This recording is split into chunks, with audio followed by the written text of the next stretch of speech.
I wasn't expecting that. Hello, universe. Welcome to my world. We're still doing Angelina Jordan today, but in a completely different way. Today's video is nearly an hour, and we're only going to hear her sing and talk about her in the last 10 minutes. But this whole video is actually about Angelina Jordan because we're discussing the world that she inhabits. We're discussing the world of being a singer and a songwriter and music production and video production. You may remember Katrina Marie because she honored us with an interview a few weeks ago when we were discussing Amy Winehouse's song, You Know I'm No Good. She is a Boston singer, songwriter, and this is the video we're talking about. This is Katrina Marie's Gaslight, and this is the featured video. My lover is a good man. My mother taught me always to keep one on bed. Feeling bad, so bad. Keep another one to put the fire in bed. Oh, so bad. Even if they always wear a smile. Nice to see you. The whole beginnings of the concept around this video is me thinking, I like music as much as the next person, and I like songs, and I like a little bit of history, but I'm aware that there's a huge, huge wall, which is called the music industry, and I know absolutely nothing about what is on the other side of that wall, of how it operates, and all of those details and intricacies which go on behind it. And that's why you, Katrina Marie, are our special guest, because you have like a spotlight and you can sort of say, well, actually, it's a little bit like this. And you can take us on a journey that we really can't even imagine. We really can't even imagine. I've just watched your Gaslight video for the 4th time. And I really should have watched it 8 or 10 times before our conversation, because there's so much little detail involved with that video. Yeah, there's definitely a lot of detail. For sure. I'm happy to be on that journey with you. In some ways, you're taking the lead, because I really want to be guided by how you want to take the conversation. It's not for me to lead because I don't know where we will go. Sure. As far as I'm concerned, there are 3 prongs to our conversation. The first prong is the song itself and the writing of the song and how that's come about. And then I also see that you are a music producer, and I don't even know what that means. And then, of course, video production. It's one thing for me to edit this video at home, but it's another thing to have a really, really high level of professionalism. And, we can talk about all of Gaslight. And what I think we could and should do is, why don't you talk us through the writing of the song before we actually hear it and watch the video? And then we can talk about the production and the video itself. So maybe that is probably the best sequence of how we can approach that. Sure. So my first question is, how did that song come to you? Did it come to you like in a dream or in a flash, or? So I would say, I've talked to other songwriters about how they write their music, and I seem to be a little unique in that I never just sit down and write a song. Like I don't know how that would go, to just, to go into a studio every single day, 9 to 5, and sit there and write. I've never been able to do that. I write whenever I'm feeling the most emotions at one time. Wow. So it's usually like at the end of the day when I'm like taking a shower and I'm just like processing the day and like, thinking about what went on and how I feel about everything, or just when I'm walking. Like I used to write a lot when I was walking on campus, when I was in school. Now when I walk around, when I'm on breaks during work, during the day, I'll write songs while I'm just walking around, living life. The only way that I really know how to do it is to just generate songs in my head when they come to me, when I'm feeling the most emotional about a topic. Wow. And so this one, so this one, I was pretty pissed off at the situation. And so this particular first song, so for Gaslight, I was really emotional about a certain situation that had happened. And what I ended up doing was, so what usually comes first to me is the hook. Like I almost always write the hook first, or the chorus, because the chorus is usually, well, in some ways, the most emotional part of a song. It's the, the part that grabs the person emotionally, or that grabs the listener emotionally. So I always feel the chorus the most. And so I think I was just, I think I had realized, I came to the realization that someone had gaslit me. And I was like, wait, did that actually happen? Like, I thought I was a pretty strong person and pretty perceptive. And I was like, how did that happen? And I was just so angry that it Katrina, happened. let me interrupt you. For our foreign listeners, can you explain what the word gaslight means? It's kind of like tries to manipulate you, Okay. and essentially kind of make you believe that their story about what's happening, or what their narrative is true, even if it's not. Kind of tricking you into believing it. Got it. Yeah. So I don't know. The only way to describe it is I was just, going through the feelings, and I think I was like sitting in my car, and I was like, bad man. I just kept doing that. That bad man. And then I was like, you come creeping in here. And I was and I just kept singing it over and over again. And I was like, oh, this is really something here. I gotta keep working on it. And just kind of wrote through the chorus. And then later on in the day, I kind of started really, piecing together what this meant for me, and really what I wanted to say. So I guess I would say most of the time when I write a chorus, it's packed with it's coming from the most emotional place. But when I step back later and kind of write the verses, and the pre-choruses and the bridge, that's more coming from a place of, okay, let me really process this. Let me really put this into a kind of a story that has a beginning, middle, and end, something cohesive that listeners, or a large group of listeners, will understand. Because you have to find a balance of making it personal, so people are with you and they feel you, but you also don't want to make it so personal that people kind of lose you. You don't want to make it just about you, because at the end of the day, it's not just about me. It's about whoever's going to eventually listen to the song. And I want to make sure that everyone, or a lot of people, can relate to it. Yeah. Okay. So that's how that came about. So the chorus came to you first. And when you talk about the chorus, you use chorus and hook interchangeably. So for you, the chorus in this song is the hook. Yeah, I guess I always think of the chorus as the hook.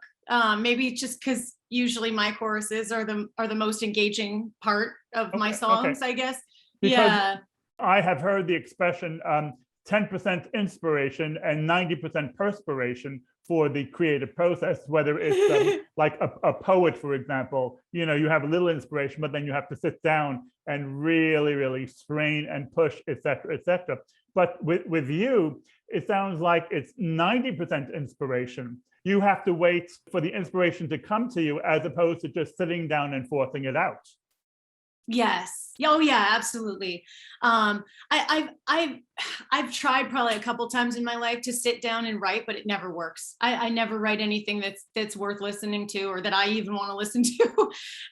Okay. Yeah, I write the best stuff when I just kind of fly by the seat of my pants, you know? Okay. And Yeah. for you, the inspiration comes from a heightened emotional experience. Yes. Yep, absolutely. I don't know anything really about the process of songwriting, but my gut feeling is that most songwriters, whether they're professional or not, would, it's almost like a 9 to 5 job. They would, like an author writing a novel, they would sit down at 7 in the morning and write until lunch, et cetera, et cetera. And it would just be like a grind. But with you, not only is it different, but it's coming from an emotional place, and that makes it really, really interesting. Yeah, yeah. It's the only, I always wanted to keep music and songwriting fun for me. Like I never wanted to take it to a place where I felt like it was work or I felt like it was, miserable to get a song out. Mm. I just wanted it to be a happy place. Yeah. You You know, know? I'm going to be very honest with you and say, although I've listened to the song 5 or 6 times, it was only about 20 minutes ago for the first time, the very last time I listened to it, I actually saw the lyrics on the description. So my hearing lets me down. My hearing sometimes plays tricks on me. So I wasn't able to follow the lyrics until I read them. And the lyrics are actually very good and very focused and Aw. very, very powerful. Do you know what these lyrics remind me of? What's that? Bob Dylan wrote a song 50 years ago, Positively 4th Street. Do you know that Oh, song? no, I don't. Ah, okay. And basically he's saying, wow, you are a piece of doo-doo. I don't like you. You do not rate in my book. I have no respect for you as a human being. You got a lot of nerve to say you are my friend. And that is sort of the feeling I get from your lyrics.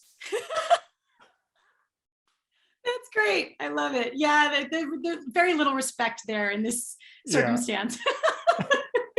How long does it take from the start to finish? I mean, for example, with the song Gaslight, from the first time something came to you until you had a finished product on paper, was that like a day? Gaslight was very quick. It was like within a day. Yeah, it was probably within a day. Yes, so some songs just come so quickly and they just pour right out, and you don't really have to go back and work on them at all. When I listen to the song, not only is the song jazzy, but the lyrics are jazzy. Yeah. The lyrics are very much in your face, and the lyrics match the music, if you know what I mean. Oh, that's awesome. Yeah, yeah, I know what you mean. Yeah. And I'm glad that you're taking that away from it. That's great.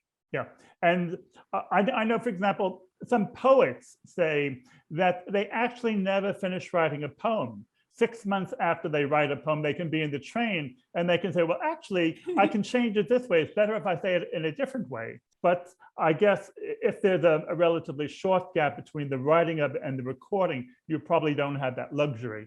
Most of the time I actually do kind of just sit with songs for a while before I record them. I don't really work on them very much, but I'll just kind of like let them simmer a while, and occasionally I'll come up with, I do that sometimes. I'll be like, oh no, that one word is just not right. I need another word in place of that. Yeah. And like probably to everyone else it doesn't matter, but to me it does for some reason. The English dictionary is so big and thick, and there are so many words, and each word can be painfully accurate, and it covers all types of nuances. And it doesn't really take that much effort to get the most exact word you can. And it really does make a difference without that much extra effort. Yeah, yeah. What happened next? The song came, you had it in front of you, and you then made a demo tape. So with this one, this was actually the first one. I was really proud of this song because like in past years, I would come up with the lyrics and the melody and some ideas for, I would hear the chords in my head and I would have some ideas for production, but I would just immediately take it to a group of people to work on with me. But for this particular song, I really just wanted to get out exactly what was in my head. And so I made a full demo of this song on my own and just kind of took the time to really process, okay, what do I want this to sound like? What parts do I want to bring together? Like what instruments do I want to bring together on this? And wanted to make sure I laid down all the chords. So I got on a keyboard and just put the chords down on MIDI and just used a program on my computer for production and recording. And I just put like a loop drum track, just like a basic drum track that never was used in the final recording, but it was just to keep the pace for me. So I just put a basic drum track in, threw in, chords with keys. And then I think I did like a really rudimentary bass line. I'm not good at writing bass. I've never played bass. So I just did a super simple one. I wanted some horns in there. That was something I really wanted to make sure was in there, that like I love that sound. And so I wanted it to kind of sound like jazzy, a little poppy, but also with like a little bit of a 60s vibe. So I just kind of threw a lot of that stuff in there and got everything out. The full structure of the song I got out. And at that point, I took it to my producers, my producing group, and we produce it together in the studio from there. Do they have veto power over your decisions, or is it a complete collaboration? And is it seamless working with them? So I worked with Eric Alper and Dan Babai on this track, and I've known both of them for quite some time now, and we get along really well. And it was definitely like a group team effort. They're just so good at what they do, and they're like professional producers. So all I had to do was send my demo to them, and they were like, we had a Zoom meeting together, and they were like, Katrina, we know exactly what you're trying to do. Like, we know you, we know your style. Like, we totally get what you're doing here. And they were like, let's just make it professional and let's amp it up and make it awesome. I just rented the studio that they're in for one weekend. So it was like crazy. We were just working the whole weekend, not really sleeping very much. And we were like delirious by the end of it. But we did everything in that weekend. So both of the guys, I didn't put any instrumentals. All I recorded was vocals on that track. I didn't record instrumentals. Both of the guys are extremely talented and can play multiple instruments. And they either played the instruments themselves and came up with cool parts. Like one of the guys grabbed a bass and just like came up with this like really cool bass line in like 2 seconds. And we were like, oh, that sounds awesome. Let's use it. And so we just threw it in. And then I think the horns were created like on a computer. One of the guys might have actually played some horns in that too. Yeah, it's just like all like piecemeal together. And honestly, it was really just like the three of us just hanging out for a weekend, having like a really good time. Wow. It's just like hanging out and like creating music parts and just working off each other. And I don't think any of us could believe how cool it came out. Like, cause we're like, how do we do that in a weekend? Like it was just like a good match, I guess. So when you did the demo tape, did you do the instrumentation, or was that really a result of the collaboration? For example, did you say horns in this part, or you just provided the music and the actual choice of which instrumentation it was done with the collaboration? Yeah, I'd say it was a little bit of both. So I can't remember exactly what I put down, but I put down like a few little horn sections, and I mean, just like, we're not even sections, like a few notes, I'd say, and just to say, hey guys, I think there should be some horns right here. I think there should be a little sax right here, and they expanded on those sections. Yeah, and then they came up with some stuff on their own. They generated some ideas, and we're like, hey, what do you think of this? Does this sound cool? And I was like, yeah, that sounds great. Let's use it. Yeah, it was definitely, I would say I really laid out the whole, like a blueprint, like a real specific blueprint of what I wanted to do with it. And they just kind of went crazy with it and made it come alive. I have two questions for you, Katrina. In the music industry, what percentage of singers are involved in the music production, and what percentage of songwriters are involved in the music production? Gosh, you know what? I don't know what percent, but I would say that the amount of songwriters who are involved in production as well is probably has increased in past years.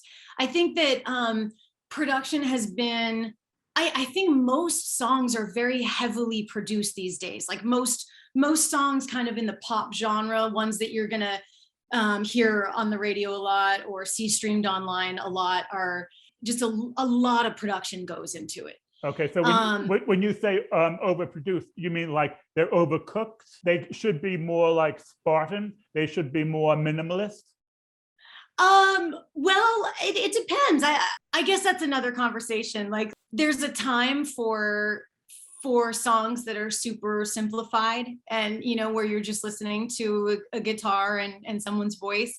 And there's a lot of music nowadays where there's heavy production, like everything you hear, like there aren't even any real instruments. Like, you don't record any real instruments in the studio. It's all like MIDI instruments, like coming from a computer. And I guess it just depends on what kind of music you're into. I mean, if you want to be like up in the club dancing, then you want the heavily produced stuff. But if you're just hanging out in your living room sipping a little bourbon, then maybe you want the simplified stuff. Okay. What I suggest now that we do, Katrina, is we listen and we watch the video of Gaslight, of what we're talking about, and then you could and should stop me to make any point about the production or the musicality or even the video effect. I have a lot of comments also on this video, which I can make afterwards.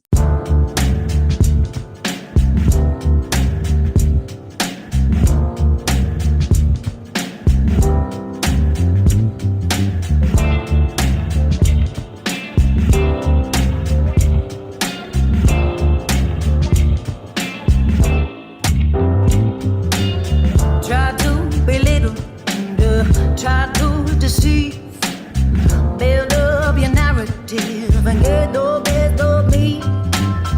They're gonna be popping while you're telling me I'm small, 'cause all your projections need to start showing the road. Some things ain't what they seem.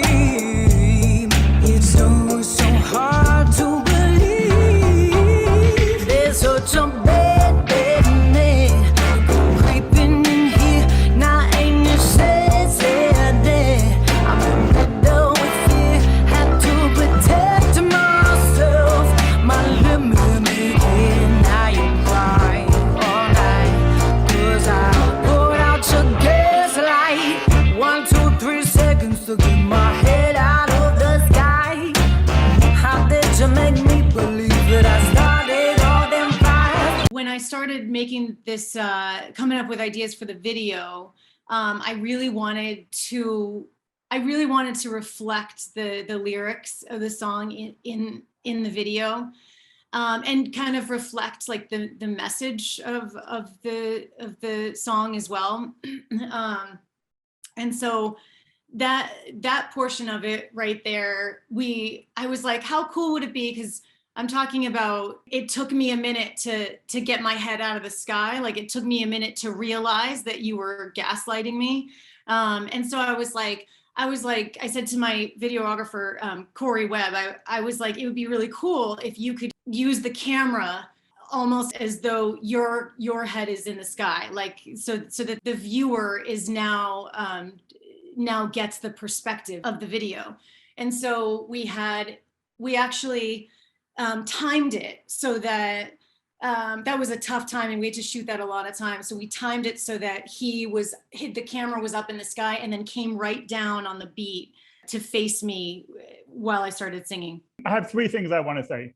One, Yeah. I really, really like all of the sass that you put into your voice.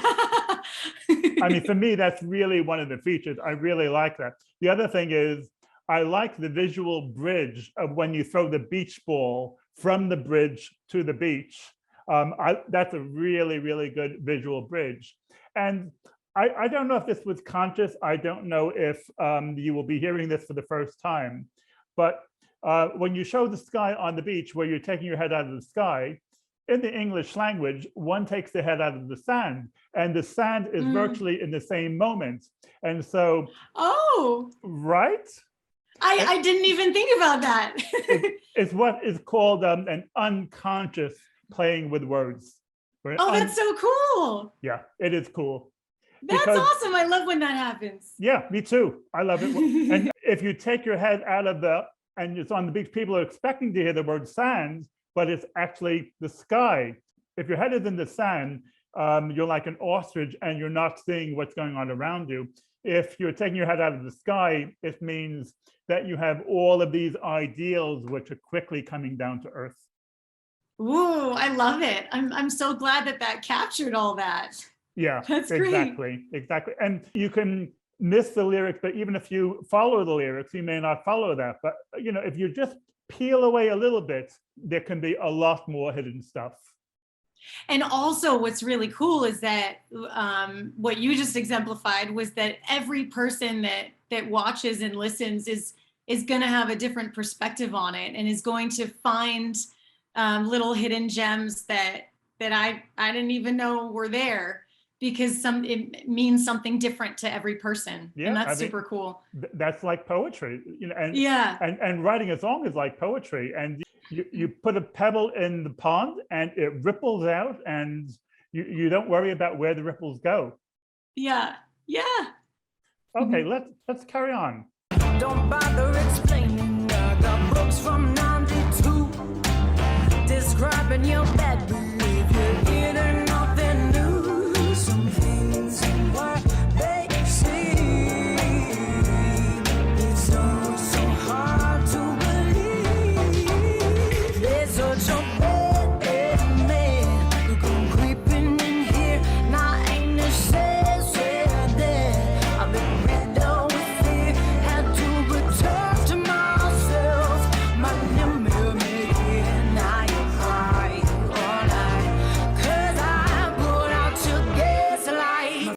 Talk to me, Katrina. Talk to me.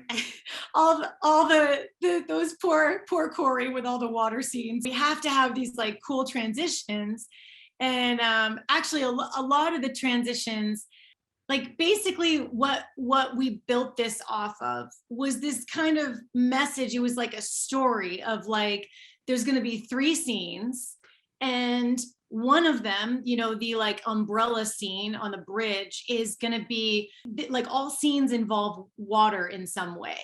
But the water tells a story. So the umbrella scene is, you're really having a tough time, you're getting rained on, and that's how the water comes into play there.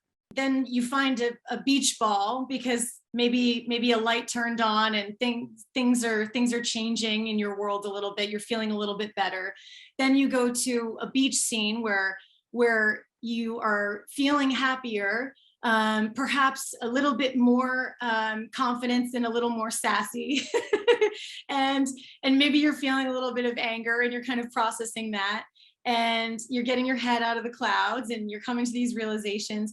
And then the water kind of symbolized, oh, well, we'll take water from the ocean and we're just going to throw it because we've come to some realizations and we're angry and we're just in that kind of intense mindset where we kind of want to like lash out at the person a little bit.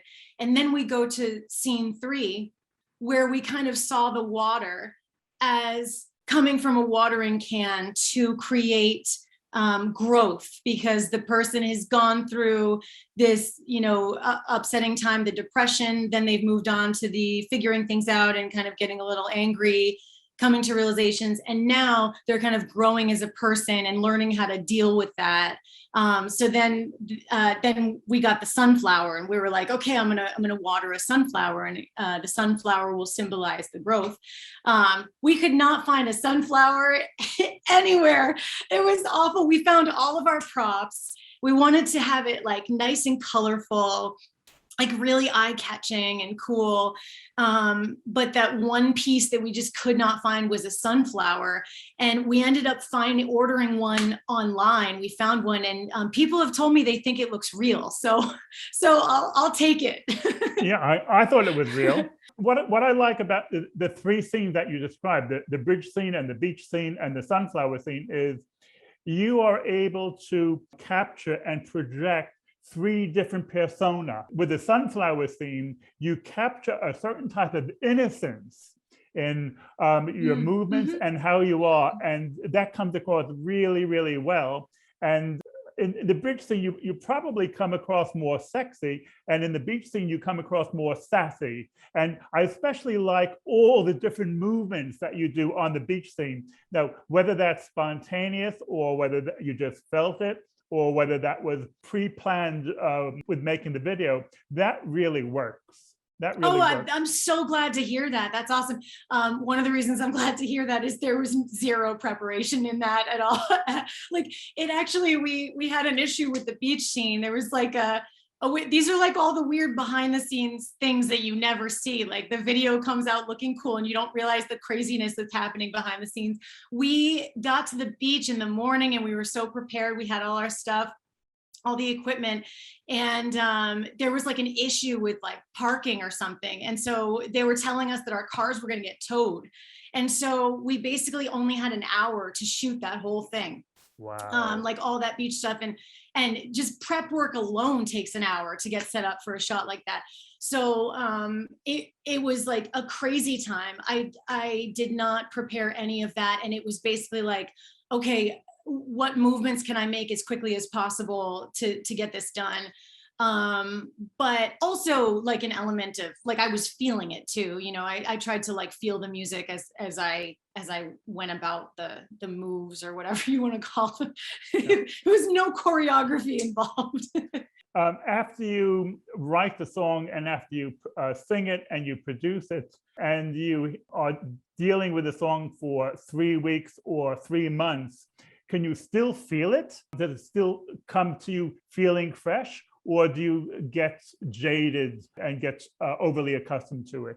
I don't get jaded for a while. I think the only time that I really get a little jaded with a song is if I've been playing one song for years with a band every weekend. Okay. Those songs I'll kind of start to lose feeling with those, but no, I pretty much remember how I felt when I wrote it. Okay.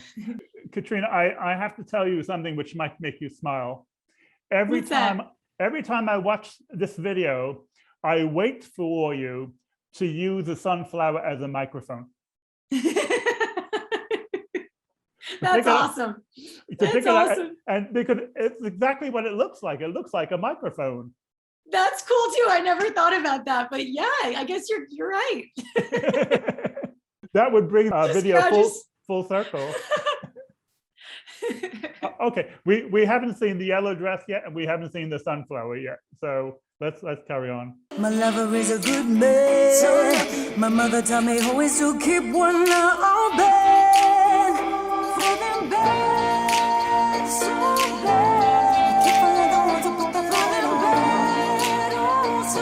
I just wanted to note that one of the reasons I wanted to do the snaps, well, part of it is I love the 1960s doo-wop when the girls do this. And also we had actually came up with the snap idea, my producers and I in the studio, like late one night. And we just all got together, whoever was in there. I think there was a couple interns in there that night, and we all just got in there and just made the snaps ourselves as a group. So it's just like every time I hear that, it's just like a happy memory of us as a group, just kind of like randomly going in there and coming up with that.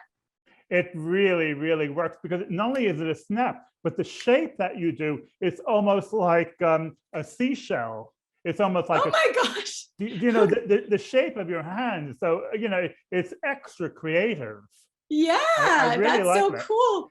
And the part we're about to listen to, as much as I like this video, I think this is my favorite part, and I'll tell you why. Because you have the three different characters singing three different melodies, which sort of interweave with each other. It's like Frère Jacques in French. It's like a round. Right, And right. I really like that. Oh, good. I'm so glad. It's actually my favorite part too. Okay, let's hear more. Even if they always want to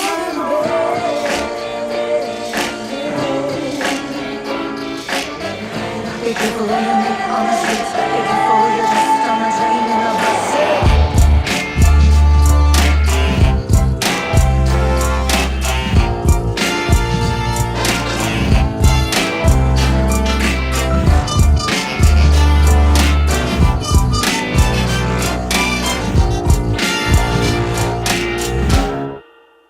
There's such a baby man. You come creeping in here. Now ain't you say that I've been riddled with fear. Had to protect myself. My limit again. I ain't crying all night. 'Cause I go out to bed like Do something else, the beach scene, about 25 seconds before the end. You do like that very quickly with your finger in hand. And that's so original and spontaneous. And I really like that gesture. I really like that. Kind of like wanted that to be in there because it's just kind of just being like, no, don't do this to me. Like I'm not gonna let this happen again. I'm not gonna let people treat me like this again. But it's kind of like I don't know, a little tongue-in-cheek way of saying it. Yeah, I know, but you do it super fast in such a way to really communicate how annoyed you are. No, like that. Right. It's Right. really, really good.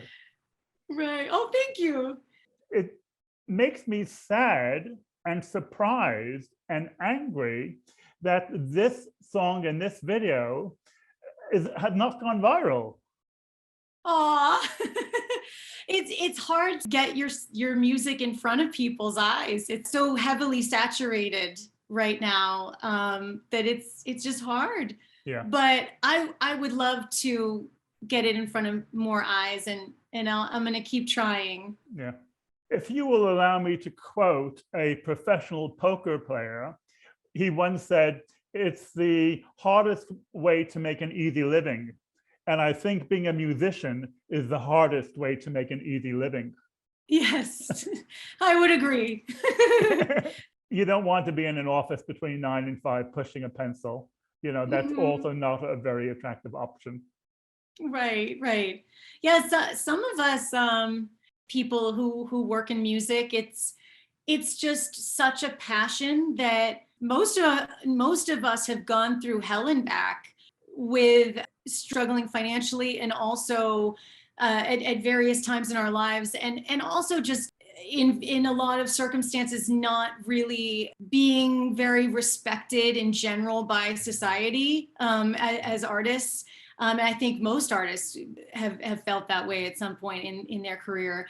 But that being said, I think a lot of us just continue to do it, even though it's so challenging. And there's a reason for that. There's a reason why we all keep doing it.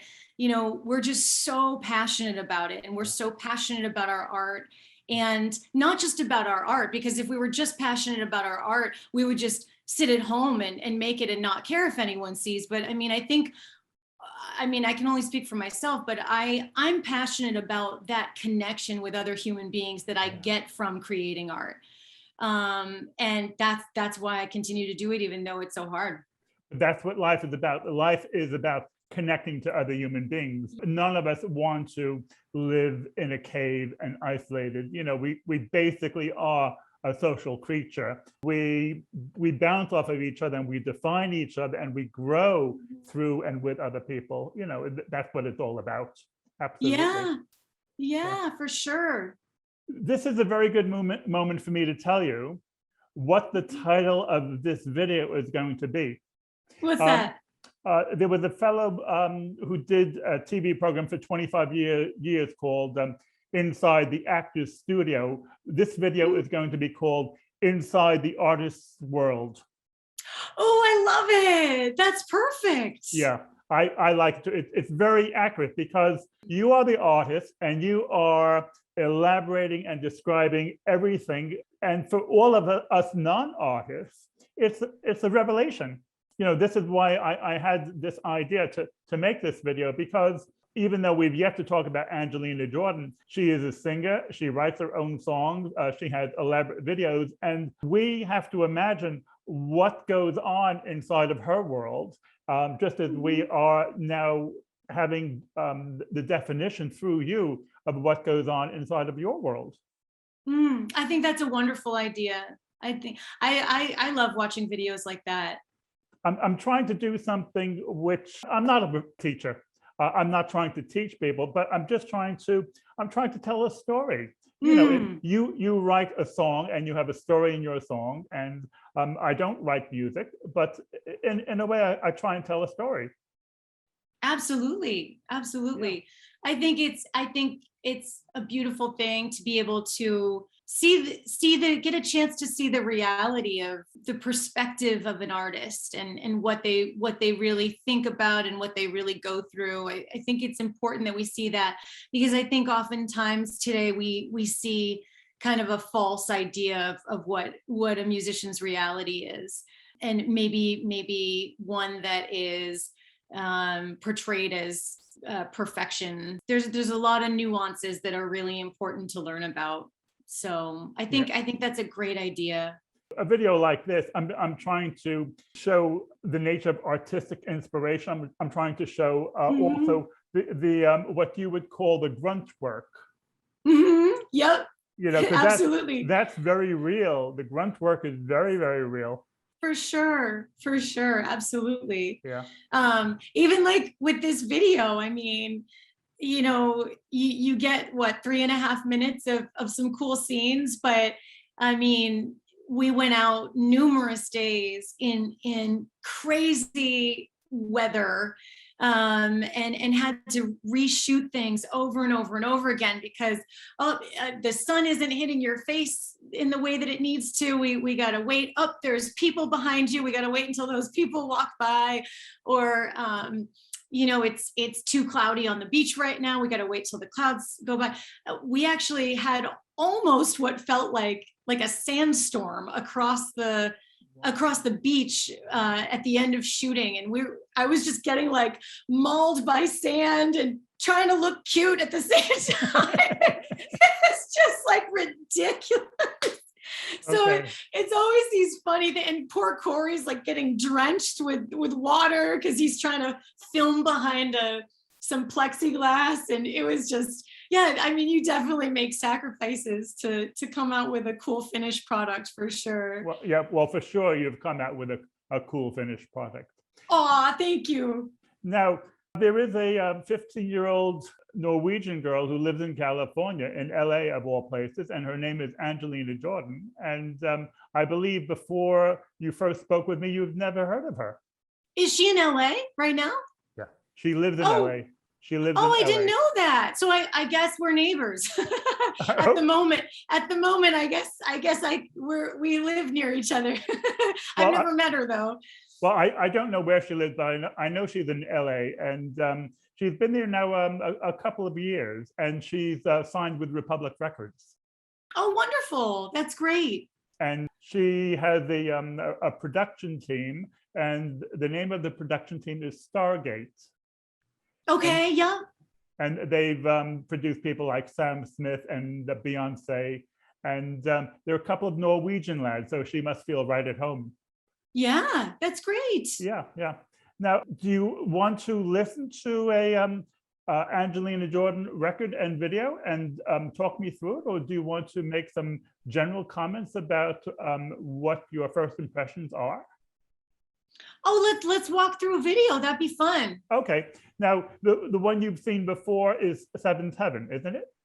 Mm-hmm. Yeah. Oh, okay. And whether you talk to me about the video, or whether you talk to me about her voice, or whether you talk to me about her interpretation or the jazziness, or stop me as many times as you can.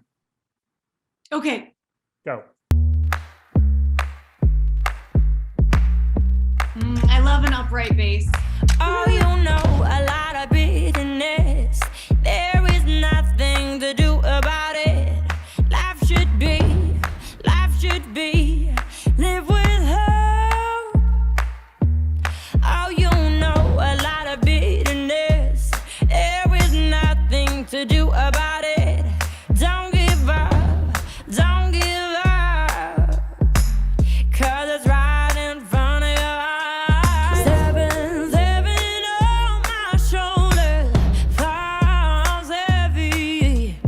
Sometimes I feel all my dreams are slowly fading. I see myself in the mirror. I wanna love the person looking back at me.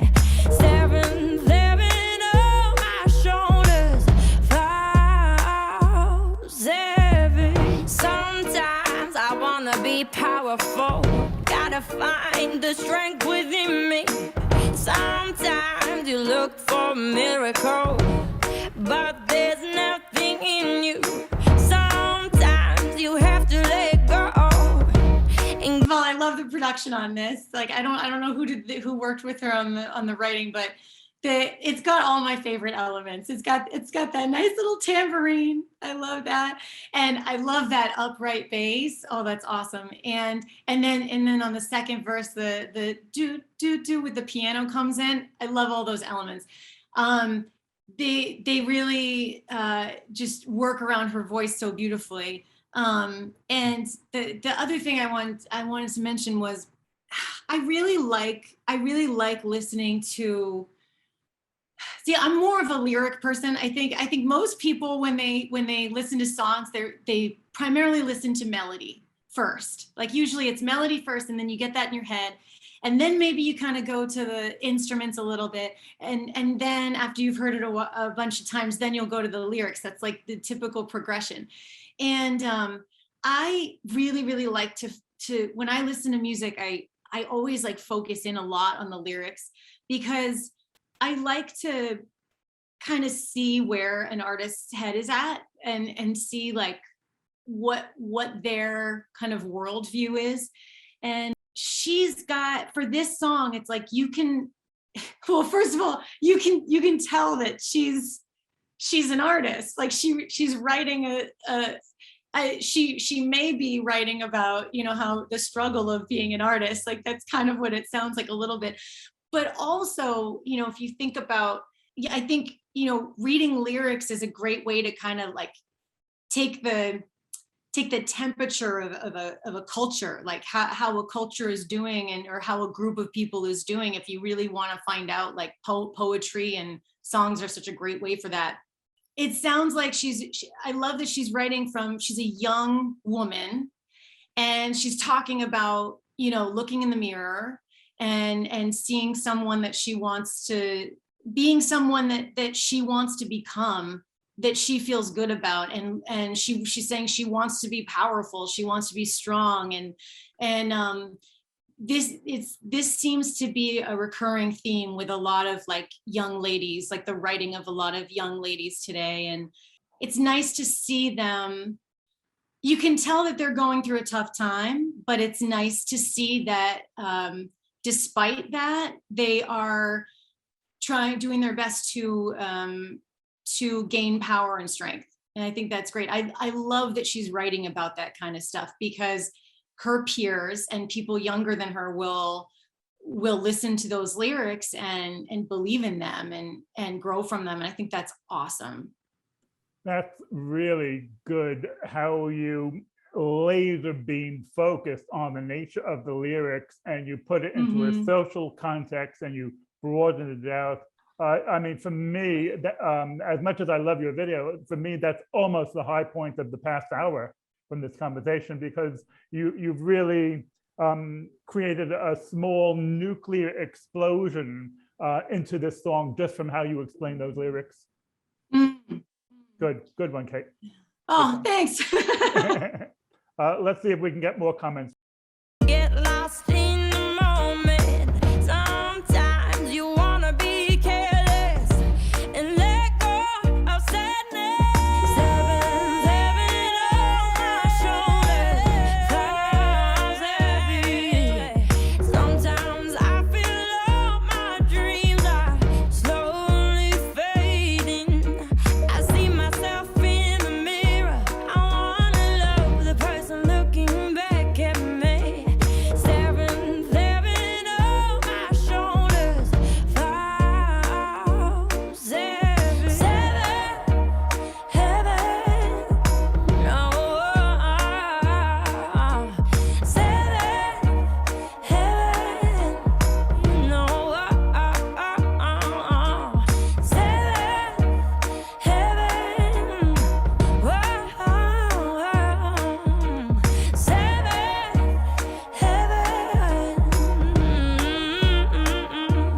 Oh, you know a lot of business.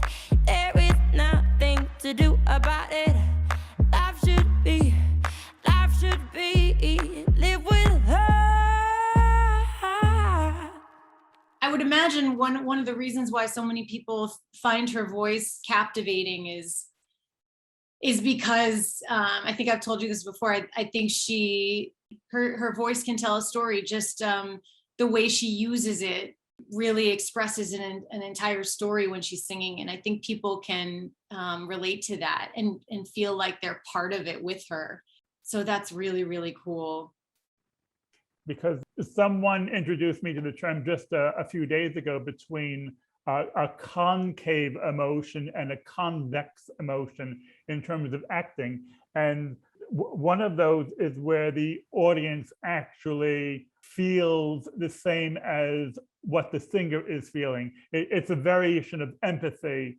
And you know, these emotional nuances, not only in the language, but what she is able to transmit is it's really, really incredible. You made me smile because the last 20 seconds of the video, you were smiling just from how she was singing it. Oh yeah, it was great. I really like that song a lot. I like all of it just comes together so well. Her voice, the instruments they chose, the production, it just and the lyrics, it's just great. It's a very cool song. Yeah. Katrina, you can kind of groove to it too. Well, good thing you weren't wearing your seatbelts.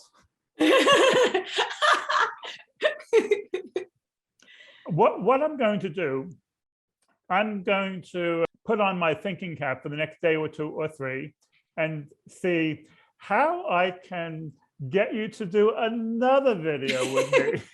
And you should do the same. Okay, I'm open to any possible suggestion because you have great explanations. You could